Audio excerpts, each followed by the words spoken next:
During South by Southwest last March, we at Sneak Peek got the chance to interview the cast and crew of Richard Linklater's Apollo 10.5, A Space-Age Childhood.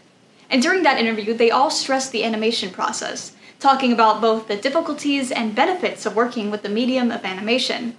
Last week, however, the Academy of Motion Pictures ruled that Apollo 10.5 was ineligible for the Best Animated Feature Oscar.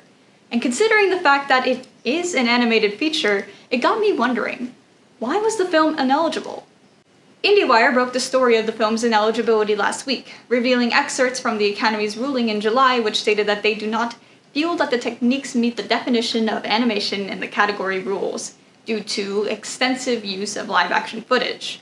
Apollo 10.5 was animated using what's called a rotoscoping process, where scenes were filmed in live action and then used as reference for the animators, but the environments, lighting, and other elements all were created uniquely for the film.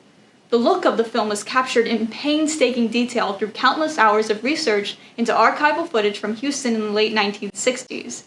During a Q&A following the film's premiere, we heard about how important animation was to telling the story. First off, practically, Houston now looks nothing like Houston of the 60s, and many of the locations don't exist anymore. Second off, the use of animation inspires awe that hits closer to the imaginative realm of the brain, according to Linklater. So, where did these Academy rules come from?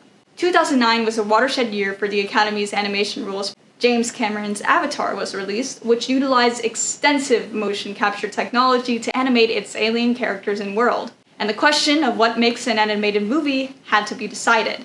Animated movies are required to have at least 75% of the film's runtime be animated.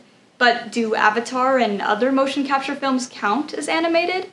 This is when the Academy brought in the rule deeming motion capture and rotoscope films as ineligible for the Best Animated Feature Oscar. That being said, rotoscoping is not completely illegal. 2017's Loving Vincent was nominated for the Oscar despite using similar tracing techniques as Apollo 10.5. Oscar-winning shorts such as 2009's Logorama also have utilized similar techniques, as did many of the classic Disney movies such as Snow White or Alice in Wonderland. These techniques are integral to the history of the medium, and other works utilizing similar techniques were nominated. So the next question is there a different reason Apollo 10.5 was deemed ineligible? In the IndieWire article, Linklater calls into question the Academy's nominating processes, as well as the relative uniformity of their winners. In the entire history of the category, there have been 21 winners of the Best Animated Feature Oscar. Out of those, only 6 winners have been films not made by Disney or Pixar. The Academy's bias towards recognizing Disney and Pixar has been a topic of conversation the last few years. At the most recent Academy Awards, the presenters Lily James, Naomi Scott, and Halle Bailey, who have all played live-action versions of Disney princesses, commented that animated films are formative experiences for kids who watch them over and over and over again, stating that they could see some parents in the audience who agreed. After this, Phil Lord and Chris Miller, producers of the nominated Mitchells vs. the Machines, argued that this remark, among others in recent memories, treated animation like something for kids to enjoy and adults to endure. So, where does that leave Apollo 10.5?